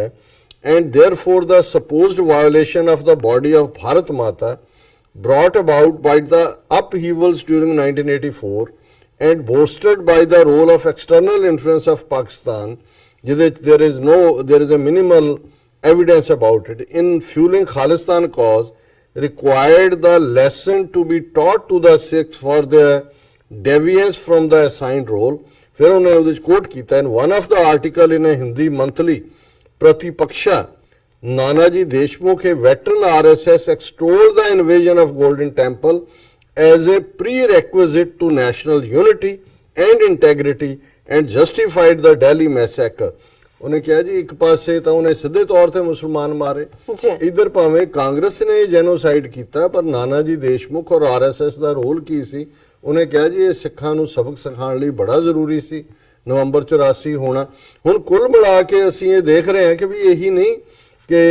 ਜਿਹੜਾ ਕੁਝ ਆਵਾਜ਼ਾਂ ਹੀ ਨੇ, ਕੁਝ ਸੇਨਰ ਆਵਾਜ਼ਾਂ, ਹਾਲਾਂਕਿ ਬਹੁਤ ਵਾਰੀ ਜਿਹੜੇ ਪ੍ਰੈਜ਼ੀਡੈਂਟ ਜਾਂ ਵਾਈਸ ਪ੍ਰੈਜ਼ੀਡੈਂਟ ਹੁੰਦੇ ਨੇ ਉਹ ਰਿਟਾਇਰ ਹੋਣ ਤੋਂ ਬਾਅਦ ਆਪਣੀ ਆਰਾਮ ਦੀ ਜ਼ਿੰਦਗੀ ਜੀ ਰਹੇ ਹੁੰਦੇ ਨੇ। ਹਾਮਿਦ ਅੰਸਾਰੀ, ਕਿਉਂਕਿ ਜਾਮੀਆ ਮਿਲੀਆ ਦੀ ਮੈਂ ਗੱਲ ਕੀਤੀ, ਇਹ ਵੀ ਉੱਥੋਂ ਦਾ ਹੈ, ਵਾਈਸ ਪ੍ਰੈਜ਼ੀਡੈਂਟ ਰਿਹਾ ਐਕੈਡੈਮਿਕਸ ਦੇ ਵਿੱਚ, ਉਹਨੇ ਆਪਣਾ ਚੰਗਾ ਨਾਮ ਬਣਾਇਆ। ਬੇਸ਼ੱਕ ਕਾਂਗਰਸ ਨੋਮੀਨੇਟਡ ਸੀ ਜਦੋਂ ਵਾਈਸ ਪ੍ਰੈਜ਼ੀਡੈਂਟ ਬਣਿਆ, ਲੇਕਿਨ ਜੋ ਕੁਝ ਚੱਲ ਰਿਹਾ ਹੈ, ਹਾਮਿਦ ਅੰਸਾਰੀ ਇਸ ਬਾਰੇ ਆਪਣੀ ਆਵਾਜ਼ ਵੀ ਚੁੱਕਦਾ ਹੈ। ਪਿੱਛੇ ਜੇ ਅਲੀਗੜ੍ਹ ਮੁਸਲਿਮ ਯੂਨੀਵਰਸਿਟੀ 'ਚ ਵੀ ਇੱਕ ਕਨਵੋਕੇਸ਼ਨ 'ਚ ਉਹਨੇ ਬੜੇ ਆਊਟਰਾਈਟਲੀ ਆਪਣੇ ਵਿਊ ਦਿੱਤੇ। ਅੱਜ ਵੀ ਜਿਹੜੀ ਮੇਨ ਸਟੋਰੀ ਬਹੁਤ ਸਾਰੇ ਮੀਡੀਆ ਨੇ ਦਿੱਤੀ ਹੈ, ਔਰ ਉਹਦੇ 'ਚ ਉਹਨੇ ਇਹ ਕਿਹਾ ਕਿ ਵੀ ਮੈਂ ਇਹ ਸਮਝਦਾ ਹਾਂ ਕਿ ਵੀ ਜੇ ਕੋਈ ਇਹ ਕਲੇਮ ਕਰਦਾ ਹੈ ਕਿ ਮੈਂ ਸ਼ੇਰ ਮਾਰਿਆ ਤੇ ਫਿਰ ਉਹਨੂੰ ਸ਼ੇਰ ਤਾਂ ਦਿਖਾਣਾ ਪਏਗਾ। ਉਹਨੇ ਹੈਡਲਾਈਨ ਹੈ, people have the right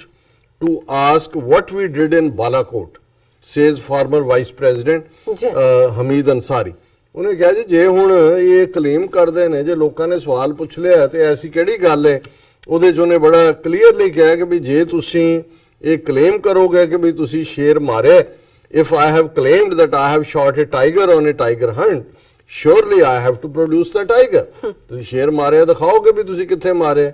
He said there was no harm in finding out answers to such questions in a democracy। ਉਹਨਾਂ ਨੇ ਕਿਹਾ ਕਿ ਵੀ ਮੈਨੂੰ ਨਹੀਂ ਪਤਾ ਹੈ ਵੀ ਟੈਕਨੀਕੈਲਿਟੀਜ਼ ਕੀ ਹੁੰਦੀਆਂ ਨੇ 에ਅਰ ਫੋਰਸ ਦੀ ਲੜਾਈ ਦੀਆਂ,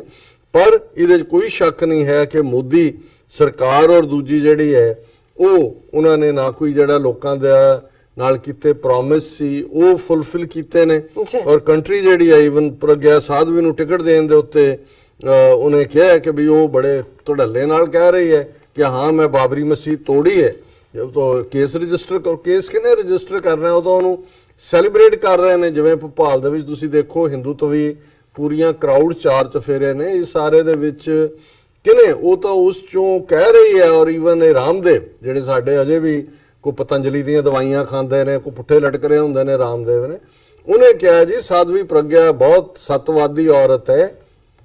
ਇਹਦੇ ਤੇ ਬਹੁਤ ਜ਼ੁਲਮ ਹੋਇਆ, ਜੋ ਕਹਿ ਰਹੀ ਹੈ ਉਹ ਬਿਲਕੁਲ ਠੀਕ ਕਹਿ ਰਹੀ ਹੈ। ਸੋ ਜਿੱਥੇ ਇਹ ਹਾਲਾਤ ਬਣੇ ਹੋਏ ਨੇ, ਔਰ ਮੈਂ ਇਹ ਸਮਝਦਾ ਵੀ ਇਹ ਜਿਹੜੇ ਸਾਰੇ ਦਲਾਲ ਵਿੱਚ ਹੁਣ ਲਿਆਂਦੇ ਨੇ ਇਹਨਾਂ ਨੇ, ਉਹ ਅਕਸ਼ੇ ਕੁਮਾਰ ਵਰਗੇ, ਔਰ ਕੱਲ ਨੂੰ ਕੋਈ ਹੋਰ ਵੀ ਨਿਕਲ ਸਕਦਾ ਹੈ। ਹੁਣ ਮੋਦੀ ਬਾਇਓਪਿਕ ਸਾਲਾਂ ਉਸ ਦੇ ਉੱਤੇ ਇਲੈਕਸ਼ਨ ਕਮਿਸ਼ਨ ਨੇ, ਕਿਉਂਕਿ ਰੌਲਾ ਜ਼ਿਆਦਾ ਪੈ ਗਿਆ, ਉਹਨਾਂ ਨੇ ਕਿਹਾ ਜੀ ਇਹ ਤਾਂ ਉਹਨੂੰ ਕਲਟ ਲਾਈਕ ਫਿਗਰ ਬਣਾਤਾ, ਮੋਦੀ ਦੇ ਮੰਦਰ ਬਣਨਗੇ ਜਿਸ ਲਿਹਾਜ਼ ਨਾਲ ਮੋਦੀ ਨੂੰ ਇਹ ਬਿਲਡ ਕਰ ਰਹੇ ਨੇ ਔਰ ਜਿਵੇਂ ਉਹਨੂੰ ਖੜਾ ਕੀਤਾ ਹੋਇਆ ਹੈ, ਉਸ ਦੇ ਉੱਤੇ ਜ਼ਰੂਰ ਟੈਂਪਰੇਰੀ ਪਾਬੰਦੀ ਲਾਈ। ਪਰ ਜਦੋਂ ਪਾਬੰਦੀ ਲਾਉਣ ਤੋਂ ਪਹਿਲਾਂ ਤੱਕ ਇੰਟਰਨੈਟ ਤੇ ਚੱਲ ਰਹੀ ਸੀਗੀ, ਉਸ ਤੇ ਆਲਰੇਡੀ ਟ੍ਰੇਲਰ ਔਰ ਦੂਜੇ, ਸੋ ਉਹਦੇ ਚੋਂ ਜੋ ਉਹਨਾਂ ਨੇ ਫਾਇਦਾ ਕੱਢਣਾ ਸੀ ਕਿ ਕਿਵੇਂ, ਹੁਣ ਉਹਦੇ ਚ ਪਤਾ ਨਹੀਂ ਇਹ ਵੀ ਦਿਖਾਇਆ ਹੋਣਾ ਕਿ ਮੋਦੀ ਮਗਰਮੱਛ ਦਾ ਬੱਚਾ ਛੱਪੜ ਚੋਂ ਕੱਢ ਕੇ ਘਰ ਲੈ ਹੈ, ਔਰ ਮਾਂ ਨੇ ਕਿਹਾ ਵੀ ਦੇਖ ਇਦਾਂ ਪੁੱਤਰ ਨੂੰ ਮਾਂ ਤੋਂ ਨਹੀਂ ਵਿਛੋੜੀਦਾ, ਤਾਂ ਉਹਨੇ ਕਿਹਾ ਵੀ ਉਹ ਐਸਾ, ਉਹਨੇ ਮਾਂ ਦਾ ਸਬਕ ਪੜਿਆ, ਮੁੜ ਕੇ ਮਾਂ ਨੂੰ ਕਦੇ ਉਹਨੇ ਦੇਖਿਆ ਹੀ ਨਹੀਂ, ਮੋਦੀ ਨੇ ਉਹਦਾ ਮੂੰਹ ਹੀ ਨਹੀਂ ਦੇਖਿਆ। ਹੁਣ ਜਦੋਂ ਡਰਾਮਾ ਕਰਨਾ ਹੈ, ਉੱਥੇ ਗਿਆ ਵੋਟ ਪਾਣ, ਤੇ ਪੂਰਾ ਮੀਡੀਆ ਟਰੂਪ ਉਹਦੇ ਘਰ ਪਹੁੰਚੇ ਹੋਏ ਨੇ ਜੀ, ਮਾਂ ਦੇ ਪੈਰੀ ਹੱਥ ਲਾਇਆ, ਉਹਨੇ ਉਹਦੇ ਮੂੰਹ 'ਚ ਜਿਹੜਾ ਉਹ ਲੱਡੂ ਪਾਇਆ ਔਰ ਉਹ ਕਰਕੇ ਜੈ ਮਾਤਾ ਦੀ ਕਰਕੇ ਫਿਰ ਉਹ ਜਿਹੜਾ ਵੋਟਾਂ ਪਾਣ ਗਿਆ। ਹੁਣ ਉਹਨੂੰ ਮਾਂ ਵੀ ਯਾਦ ਆ ਗਈ, ਉਹਨੂੰ ਅਕਸ਼ੇ ਕੁਮਾਰ ਨੂੰ ਕਹਿ ਰਿਹਾ ਕਿ ਜੀ ਮੈਂ ਮੋਹ ਮਾਇਆ ਤੋਂ ਆਜ਼ਾਦ ਹੋ ਗਿਆ, ਤੂੰ ਖੂਨੀ ਬਲੱਡੀ ਮਰਡਰਰ,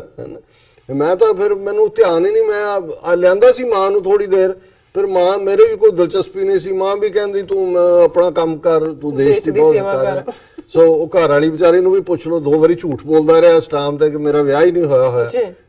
ਫਿਰ ਜਿਹੜਾ ਉਹਨੂੰ ਜਿਹੜਾ ਕਿਸ ਹੱਦ ਤੱਕ ਇਸ ਕਿਸਮ ਦੇ ਡਰਾਮੇਬਾਜ਼। ਪਰ ਕੁੱਲ ਮਿਲਾ ਕੇ ਜਿਵੇਂ ਅੱਜ ਦੀ ਆਵਾਜ਼ ਰੇਡੀਓ ਪ੍ਰੋਗਰਾਮ ਇੰਟਰਵਿਊ 'ਚ ਵੀ ਕਹਿ ਰਿਹਾ ਸੀ ਕਿ ਜੋ ਉੱਥੇ ਨਜ਼ਰ ਆ ਰਿਹਾ, ਗੱਲ ਇਹ ਨਹੀਂ ਹੈ ਕਿ ਮੋਦੀ ਜਾਂ RSS ਜਾਂ ਇਹਨਾਂ ਦਾ ਕੀ ਹੈ, ਜੋ ਉੱਥੇ ਇਹਨਾਂ ਨੇ ਨੈਰੇਟਿਵ ਬਣਾ ਦਿੱਤਾ ਹੈ ਸਿਆਸੀ, ਸੋਸ਼ਲ, ਰਿਲੀਜੀਅਸ ਅਰੀਨਾ ਦੇ ਵਿੱਚ, ਜਿਹੜੀਆਂ 20% ਮਾਈਨੋਰਿਟੀਜ਼ ਨੇ, 80% ਤਾਂ ਉਹਨਾਂ ਦੇ ਲਈ ਕੋਈ ਹਕੂਮਤ ਆ ਜਾਏ, ਮੈਨੂੰ ਇਹਦੇ ਨਾਲ ਕੋਈ ਨਹੀਂ ਹੈ ਕਿ ਮੋਦੀ ਨੇ, ਰਾਹੁਲ ਆ ਜਾਏ, ਮਮਤਾ ਬੈਨਰਜੀ ਆ ਜਾਏ। ਹੁਣ ਜਿਹੜੀ ਮਮਤਾ ਬੈਨਰਜੀ ਨੂੰ ਅਸੀਂ ਹਮੇਸ਼ਾ ਹੀ ਐਡਮਾਇਰ ਵੀ ਕਰਦੇ ਹਾਂ, ਉਹ ਮੋਦੀ ਉਹਦੇ ਚ ਅਕਸ਼ੇ ਕੁਮਾਰ ਦੇ ਇੰਟਰਵਿਊ 'ਚ ਕਹਿ ਰਿਹਾ ਜੀ ਕਿ ਮਮਤਾ ਮੈਨੂੰ ਸ਼ੇਖ ਹਸੀਨਾ ਢਾਕੇ ਤੋਂ ਮਠਿਆਈਆਂ ਭੇਜਦੀ ਹੁੰਦੀ ਸੀ ਖਾਸ, ਤੇ ਮੈਨੂੰ ਫਿਰ ਮਮਤਾ ਬੈਨਰਜੀ ਵੀ ਹੁਣ ਸਾਲ 'ਚ 2 ਵਾਰੀ ਜਿਹੜੀ ਹੈ ਉਹ ਖਾਸ ਬੰਗਾਲੀ ਮਠਾਈਆਂ ਭੇਜ ਦਿੰਦੀ ਹੈ, ਤੇ ਬਾਕੀ ਉਹ ਮੇਰੇ ਬੜੇ ਸਿਲੈਕਟ ਕੁਰਤੇ ਮੈਨੂੰ ਸਾਲ ਦੇ ਵਿੱਚ ਭੇਜਦੀ ਹੈ ਮਮਤਾ ਬੈਨਰਜੀ। ਹੁਣ ਉਹ ਕਹਿਣਾ ਕੀ ਚਾਹੁੰਦਾ ਹੈ ਜਾਂ ਹੈ ਕੀ ਹੈ, ਇਹਦੇ 'ਚ ਕੋਈ ਸ਼ੱਕ ਨਹੀਂ ਹੈ ਕਿ ਇਨ ਦਾ ਐਂਡ ਆਫ ਦਾ ਡੇ ਇਹ ਘੱਟ ਗਿਣਤੀਆਂ ਅਕਲੀਅਤਾਂ ਦੇ ਲਈ ਉਹ ਕਿਸੇ ਪਾਸੇ ਵੀ, ਉਹਨਾਂ ਦੇ ਲਈ ਇੱਕ ਪਾਸੇ ਰੌਕ ਹੈ, ਇੱਕ ਪਾਸੇ ਸਮੁੰਦਰ ਹੈ, ਉਹਨਾਂ ਦਾ ਅਦਰ ਦੈਨ ਕਿ ਇਸ ਸਾਰੇ ਨੂੰ ਤੋੜ ਕੇ ਦਿੱਲੀ ਦੇ ਸਟਰਕਚਰ ਦਾ ਜਿਹੜਾ ਹੈ, ਹਾਲਾਂਕਿ ਇਸ ਪੋਲਰਾਈਜੇਸ਼ਨ ਜੋ ਇਹਨਾਂ ਦਾ ਐਂਡ ਵੀ ਨਿਕਲੇਗਾ, ਪਰ ਅਦਰ ਦੈਨ ਕਿ ਵੀ ਇੱਕ ਮੁਕੰਮਲ ਆਜ਼ਾਦੀ, ਖਾਲਿਸਤਾਨ ਦੇ ਦਰਿਆਏ ਜਮਨਾ ਤੋਂ ਵਾਘਾ ਤੱਕ ਕਸ਼ਮੀਰੀਆਂ ਦੇ ਲਈ ਮੁਕੰਮਲ ਇਹਨਾਂ ਦੀ ਗ੍ਰਿਫਤ ਚੋਂ ਨਿਕਲਣਾ,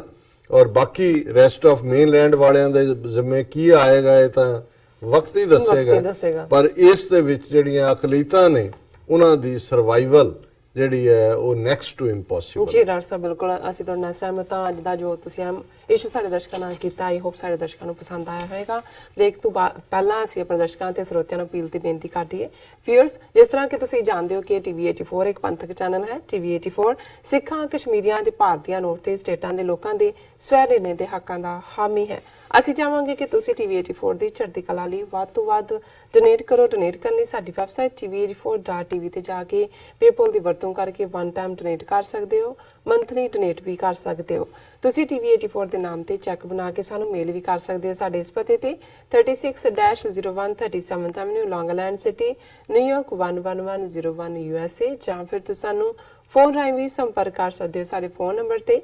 5164060694। Thank you so much viewers. ਵਿਚਾਰਾਂ ਦਾ ਸਿਲਸਿਲਾ ਇਸ ਤਰ੍ਹਾਂ ਚੱਲਦਾ ਰਹੇਗਾ। ਮਿਲਦੇ ਹਾਂ ਛੋਟੇ ਜਿਹੇ ਬ੍ਰੇਕ ਤੋਂ ਬਾਅਦ।